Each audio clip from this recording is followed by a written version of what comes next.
आवाज आ रही है क्या? नहीं आ रही? अभी नहीं आ रही? इतनी आंखें नहीं चकाचौंध आ रही तुम्हारी।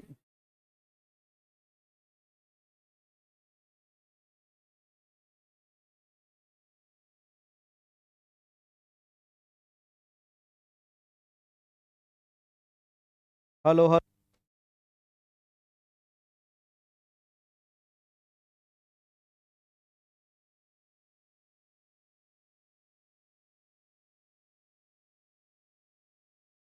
चल गया था ये।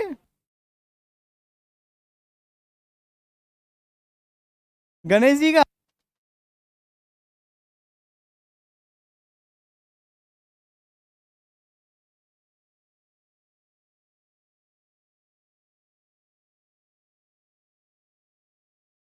Hello hello. Hello hello. Hello. कैसे हो तुम लोग?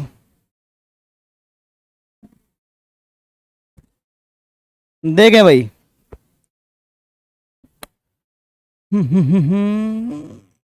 Hello hello hello hello hello hello hello. थोड़ा एडजस्टमेंट करो जिससे तुम्हें ही फायदा होगा। फायदा ये होगा कि यहां नहीं आओगे तो घर पे देख लेना यूट्यूब पे।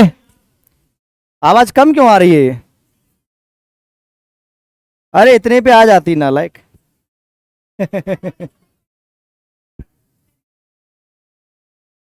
इसको बाद में देखेंगे अपन। इसको कंप्लीट कर लेते हैं। आ रही है क्या पीछे तक आवाज? थोड़ी थोड़ी। पर्याप्त आ रही है? अब आ रही है क्या? आ रही पीछे तक? भाई साहब पीछे आ रही है? चलो। तो मैं क्या कह रहा था तुमसे? क्या कह रहा था?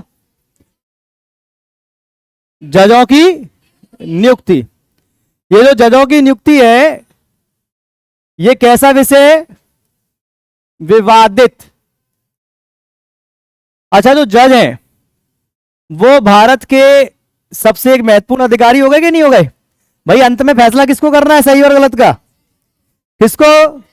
तो अगर मेरे खिलाफ कोई केस चल रहा होगा, मान लो मैं मंत्री हूं, ठीक है, कैबिनेट मंत्री हूं भारत सरकार के अंदर, तो मैं क्या चाहूंगा?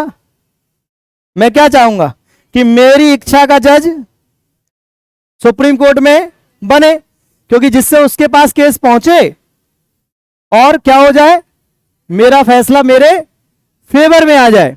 तो है क्या, हमेशा से वैसे सिंपल सी बात है कि जजों की नियुक्ति जो है वो संविधान के आर्टिकल 124 के दूसरे क्लॉज में दी गई है। इतनी सी बात समझ में आ रही है कि नहीं आ रही? आ गई। लेकिन अब ये जजों की नियुक्ति जो है वो विवादित क्यों है? क्यों है विवादित?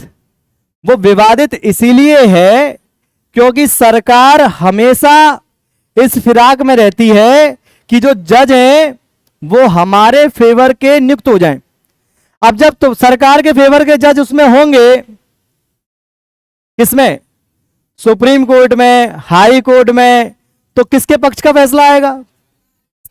सरकार इस जुगाड़ में घूमता रहता है। और लेकिन संविधान तो यह कहता है क्या? संविधान यह कहता है कि कार्यपालिका,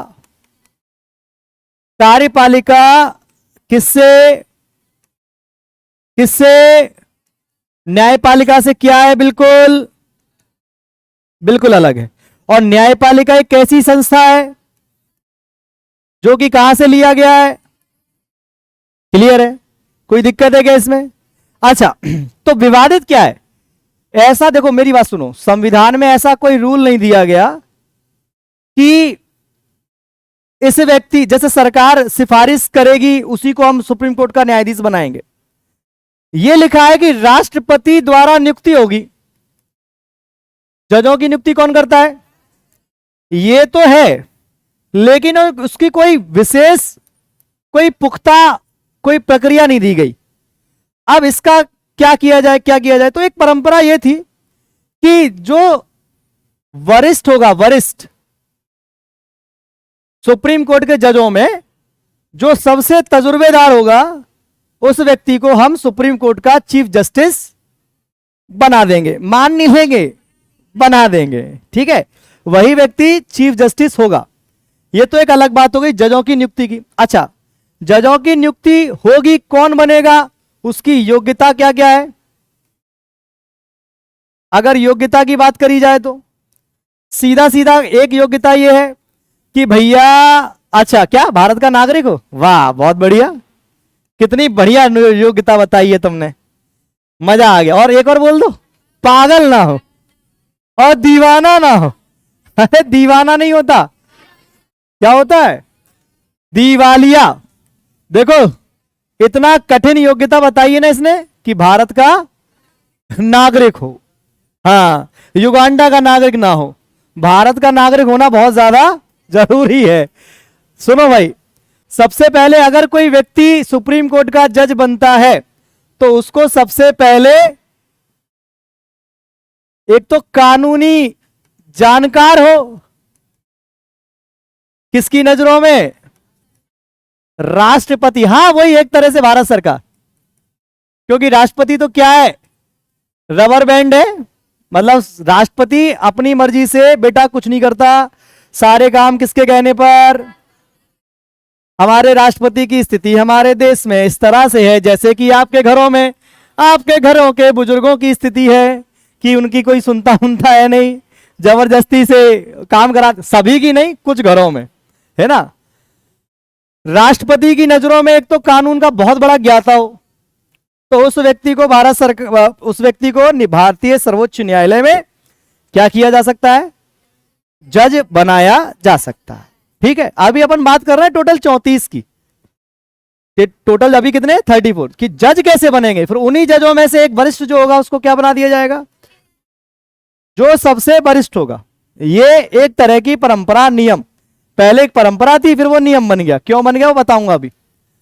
अब है क्या, दूसरी योग्यता क्या है जो प्रमुख है, ज्यादातर इसी योग्यता को देखते हैं जज बनाते समय, क्या कि कोई भी जज हो, कोई भी व्यक्ति हो जिसे जज के रूप में, काय के रूप में, जज के रूप में 5 साल का क्या हो, अनुभव हो, मतलब वो 5 साल तक जज के रूप में काम कर चुका हो। अब तुम्हारे मन में आएगा, मन में आ रहा होगा, मुझे पता है, मेरे होनहार विद्यार्थी हो तुम लोग, क्योंकि मुझे पता है तुम्हारे बारे में, तुम्हारे मन में आएगा कि सर जब इसको जज बनना है तो फिर जज का अनुभव कहां से लाएगा जे। अरे मेरे होनहार साथियों, जज मतलब काय का जज बनने वाला है ये, और सुप्रीम कोर्ट से नीचे का कोर्ट कौन सा है, तो वो ये कह रहा है कि किसी भी हाई कोर्ट का 5 साल का एक्सपीरियंस इसके पास हो। वो ऐसा हो सकता है कि लगातार 5 साल का हो, या एक ही न्यायालय में 5 साल का हो, अलग अलग न्यायालय में 5 साल का हो, लेकिन हो कितने साल का, तो वह व्यक्ति योग्यता रखता है सुप्रीम कोर्ट के जज बनने, योग्यता रखता है भाई साहब। बनेगा नहीं बनेगा ये दूसरे लोग तय करेंगे, लेकिन एलिजिबिलिटी होनी चाहिए क्या, कि 5 साल का उसको अनुभव। अच्छा एक अनुभव और हो कि या तो फिर ये हो, या फिर ये हो, और या फिर ये हो, सरकार की नजरों में, मतलब राष्ट्रपति की नजरों में कानून का बहुत बड़ा ज्ञाता हो। जैसे आजकल लोग हैं ना बहुत बड़े ज्ञाता कानून के, जानते कुछ है नहीं, सोशल मीडिया पे कुछ देख लिया, अरे ये बहुत गलत हो रहा है, अपने यहां थोड़ा बहुत ये चल रहा है ना 10 साल का अधिवक्ता के रूप में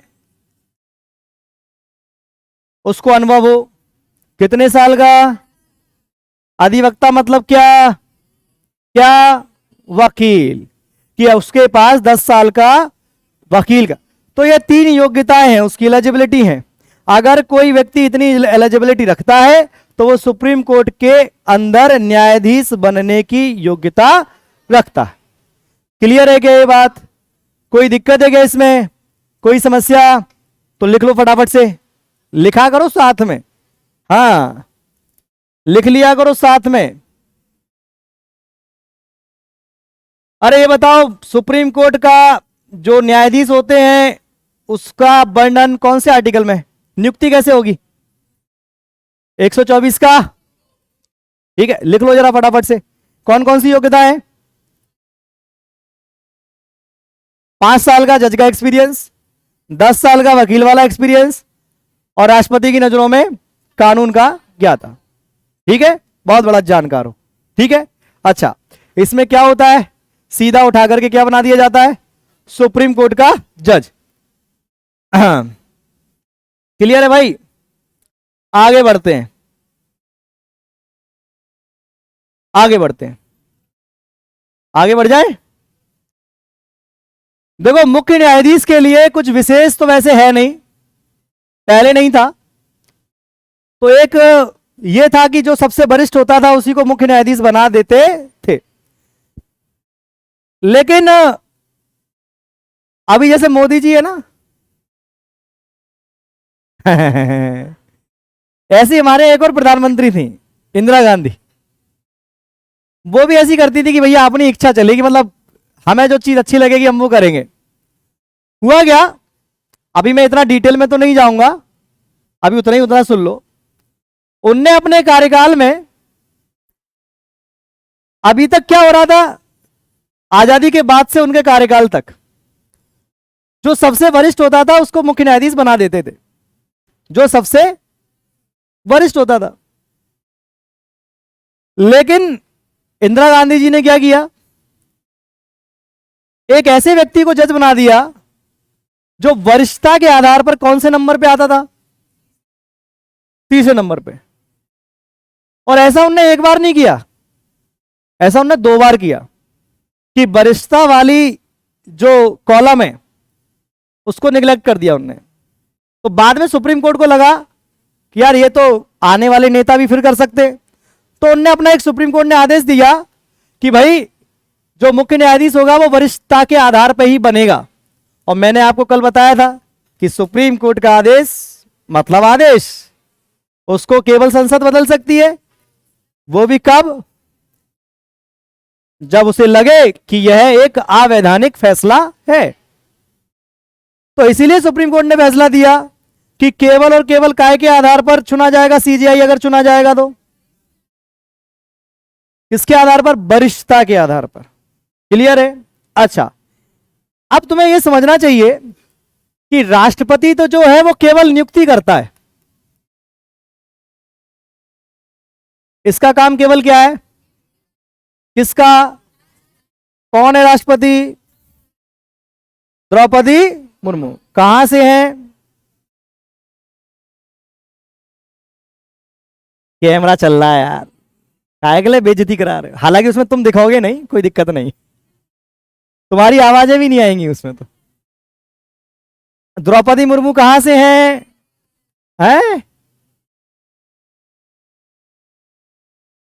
कहां से है बेटा? उड़ीसा से, बहुत बढ़िया। तो द्रौपदी मुर्मू जी जो है ये करेंगी राष्ट्रपति जजों की नियुक्ति, चाहे हाईकोर्ट हो चाहे, दोनों जगह यही करेंगी नियुक्तियां, कोई दिक्कत है इसमें? लेकिन अब आपको ये दिमाग में आ रहा होगा, वैसे तो नहीं आ रहा होगा मुझे मालूम है, तुम्हारे दिमाग में नहीं आएगा, है ना, लेकिन तुम्हारे दिमाग में ये आना चाहिए कि सर एक तरफ तो आप कह रहे हो कि सरकार और न्यायपालिका अलग अलग है, और दूसरी तरफ आप कह रहे हो कि नियुक्तियां राष्ट्रपति करेगा। तो सरकार के कहने पे ही तो कर रहा है राष्ट्रपति नियुक्तियां, किसके कहने पर, सरकार के कहने पर।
किसके कहने पर?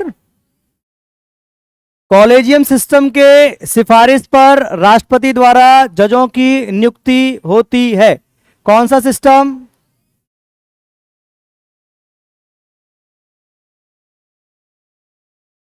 कॉलेजियम। अब ये कॉलेजियम क्या है? कुछ नहीं है, सीधा सीधा गणित है कि जजों की एक कमेटी, जो जजों की नियुक्ति की सिफारिश करती है,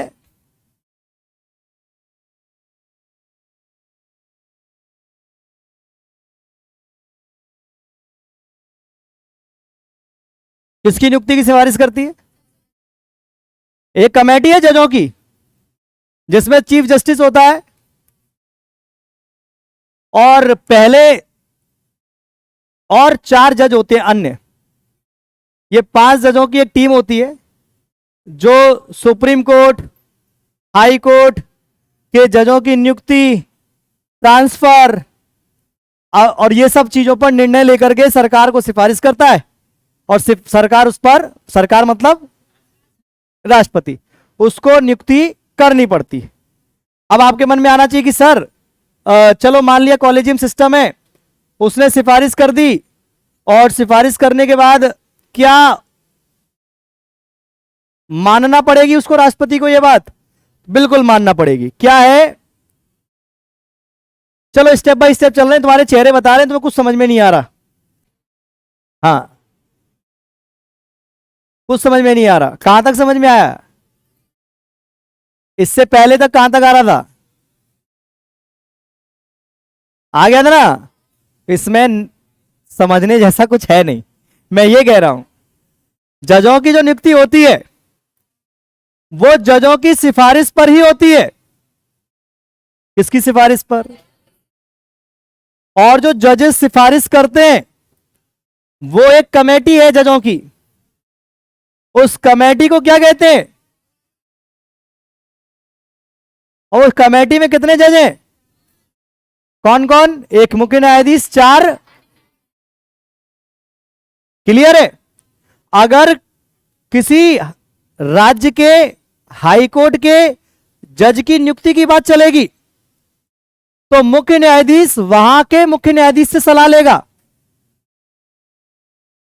5 जज होते हैं, ये अपने लेवल पर जांच पड़ताल करके जजों के नाम को प्रमोट करते हैं कि भैया इसको जज बना दो। इसमें सरकार का कोई रोल, सरकार आधिकारिक तौर पर नियमों के आधार पर कुछ नहीं कर सकती। नियमों के आधार पर पीठ पीछे सबको समझा ले, इन 5 को समझा ले अकेले में ले जाके कि भैया जे जज की सिफारिश कर देना, वो एक अलग बात है।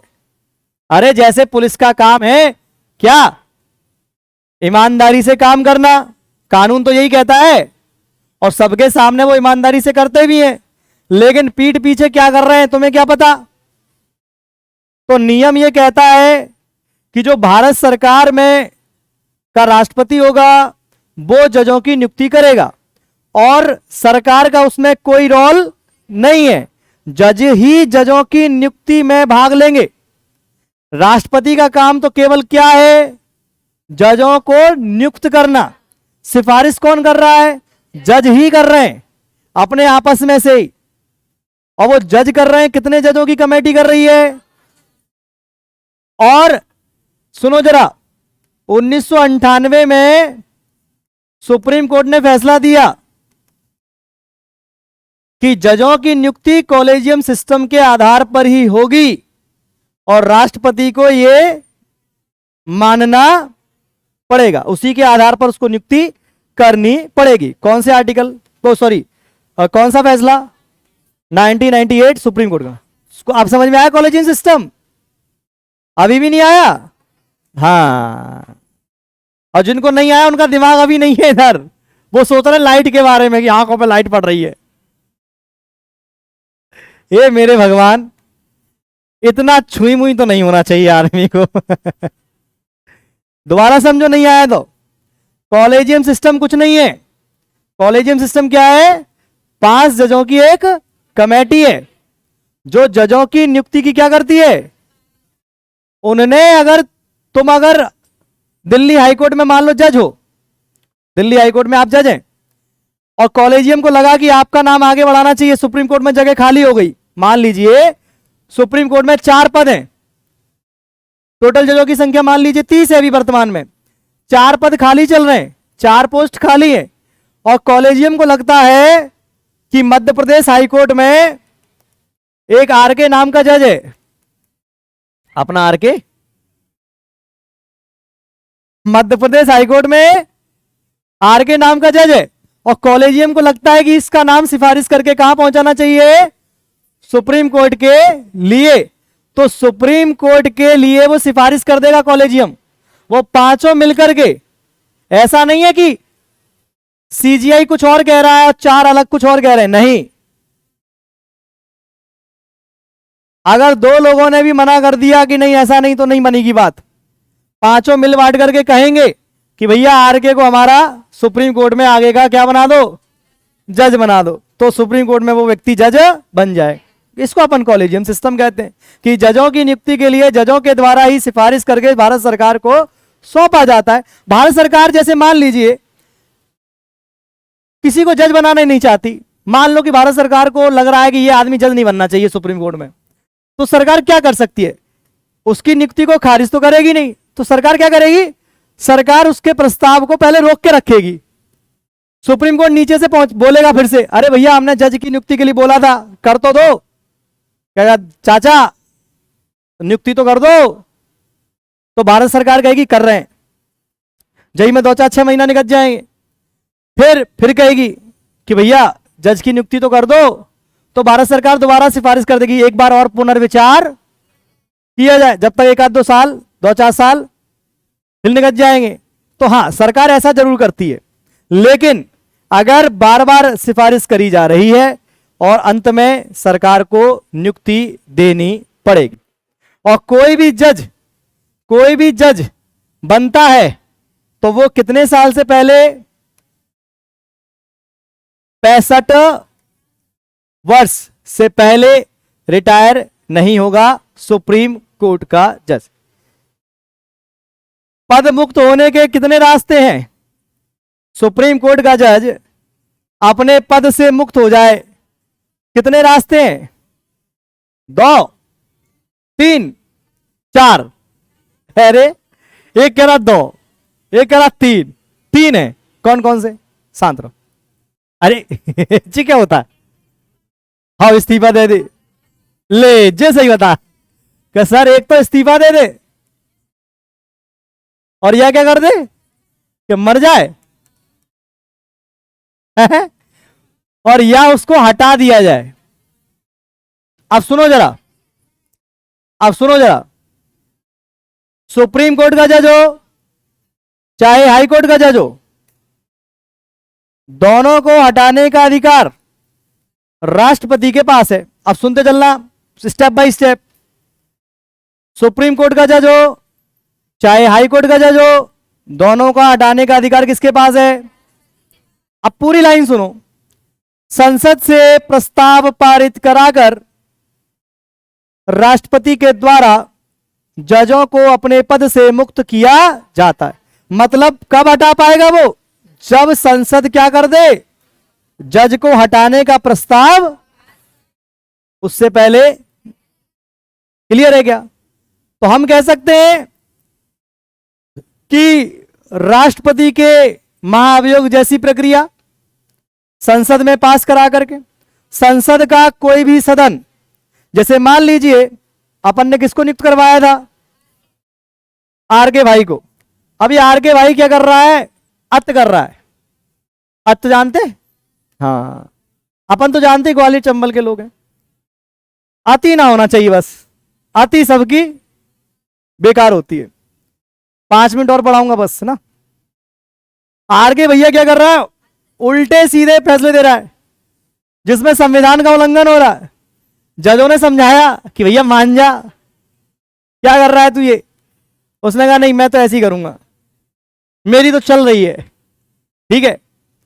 अब क्या होगा, इसके खिलाफ संसद में प्रस्ताव लाया जाएगा। क्या लाया जाएगा? संसद में प्रस्ताव। और संसद के दो सदन कौन कौन से? लोकसभा और, तो लोकसभा में ले आओ चाहे राज्यसभा में प्रस्ताव ले आओ, लोकसभा और, कि भैया आरके जो है ना अपना, वो संविधान का बहुत संवैधानिक पोस्ट पर है, लेकिन ऐसे काम कर रहा है जो शोभा नहीं ले रहे। तो संसद ने कहा क्या करें, तो सबने पक्ष विपक्ष ने मिलकर तय किया कि जाए क्या करो, पद से हाओ मैट दो जाए, पद से हटा दो जाए। ये सही है। तो पद से हटाना है तो पद से हटाने का प्रस्ताव या तो लोकसभा वाले ले आए और चाहे वो राज्यसभा वाले ले आए। कोई दिक्कत है इसमें? कोई दिक्कत नहीं। अच्छा, एक चीज और सुन लो, अगर लोकसभा के मेंबर्स को लाना है तो कम से कम कितने आदमी लाएं? 100 सदस्य, 100 मेंबर हो तब तो वो प्रस्ताव लोकसभा में आ पाएगा। और अगर राज्यसभा वाले चाह रहे हैं, प्रस्ताव ला रहे हैं, तो कम से कम कितने? समझ में आ रहा ना?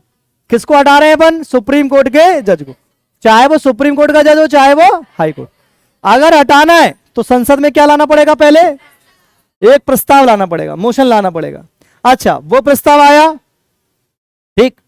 अब उस प्रस्ताव को स्वीकार किया जाए नहीं किया जाए, इसका फैसला करेगा उस सदन का अध्यक्ष।